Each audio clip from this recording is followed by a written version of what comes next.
Hi guys, it's Rebecca. Thank you so much for joining me for today's video. Today's video is going to be a little chit chat to see how I'm doing with my no-buy year.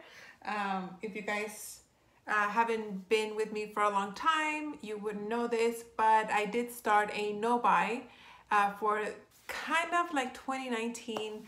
I started my no-buy after the VIB sale in November last year in 2018. So my goal is to go from sale to sale.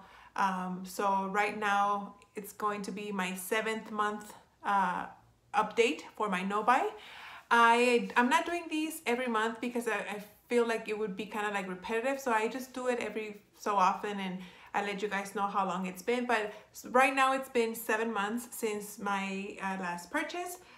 This is my second attempt at a no-buy year. I tried to do the same thing last year from the VIB sale in 2017 through the VIB sale in 2018, but I broke down right at this point of the year.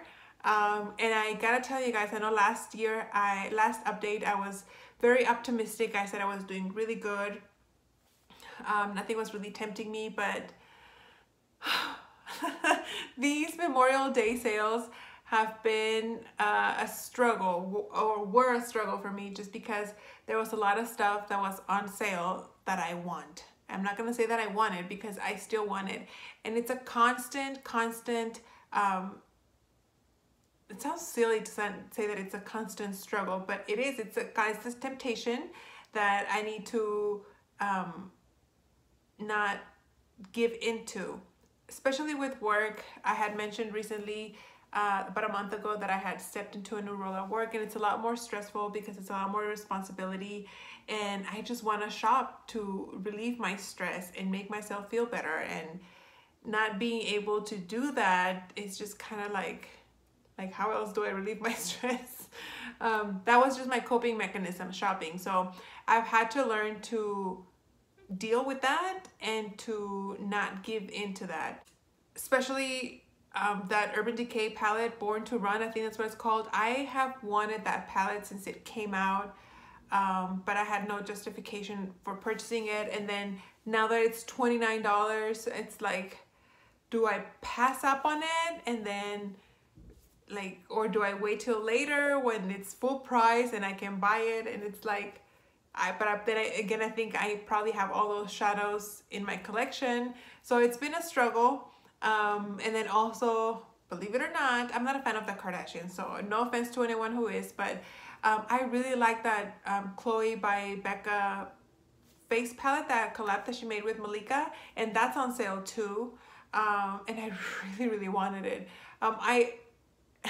I actually, they're on my shopping cart at Ulta on the website because I was this close of breaking my no-buy, because I was like, it's like the Chloe one, it's a limited edition, it's gonna go away, and it's on sale now, so now's the time to get it. Same thing with the Born to Run palette, it's on sale now for like almost 50% off.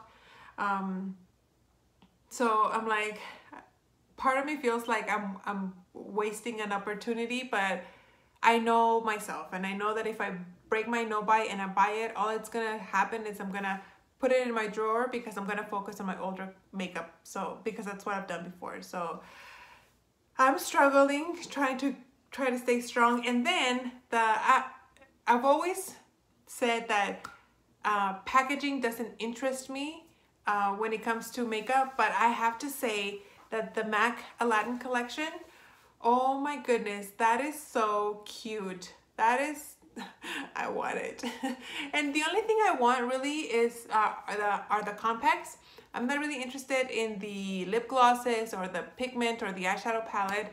I'm really interested, I'm interested in the bronzer and the highlighter, even though Emily Noel said already that the bronzer was passable.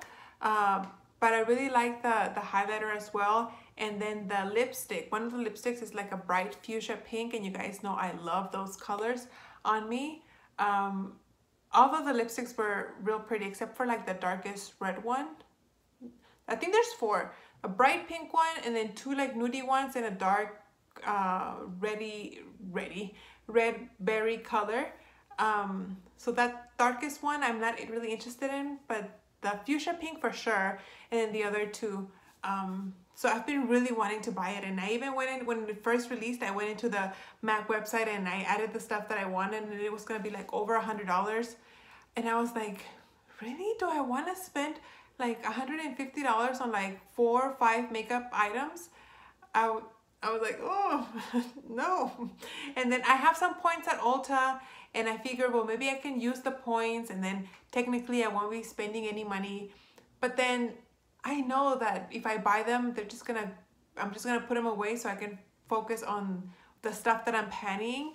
You guys know that whenever I pick something for panning, I don't deviate from those items because I want to finish them, and I'm really determined on finishing them. So I know that they're just gonna go into storage if I purchase them. And I want to get out of that mindset that I buy stuff to use up later. So that's where I'm at right now. So right now I'm feeling like I'm technically halfway, a little bit over halfway there. It's been 7 months, but I'm just like, I am ready to buy something. I want to use something new. But I have been using a lot of stuff. If you guys have been keeping up with my project pans, I have been able to use up a lot of items. So that is what is motivating me to keep going, especially when I start a new project pan, or if I finish an item and I pick up another item from my collection, I feel like I'm using something new. So it's all psychological. I have a thing in my head that makes me think that once I start using a new item, even though it's not new, it feels new to me. I've tried to rotate through my collection a little bit more, but I feel like it takes away from my panning. So I'm just focusing on my project pans.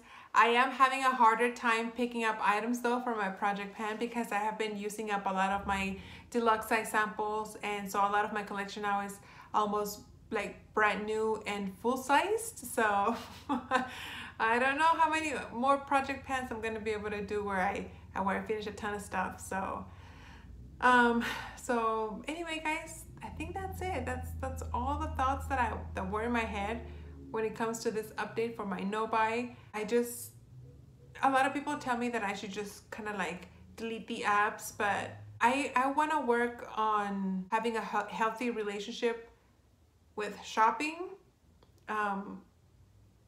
Like I want to be able to browse makeup and resist wanting to buy it, because it needs to be a mental change. I can't just go around avoiding makeup forever, because the triggers are going to be there. It's just all going to depend on how I react to those triggers.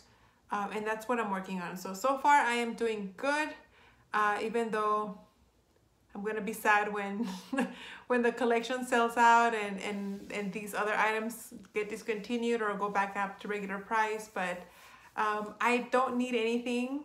I have more than enough makeup to get me through I don't know how many lifetimes.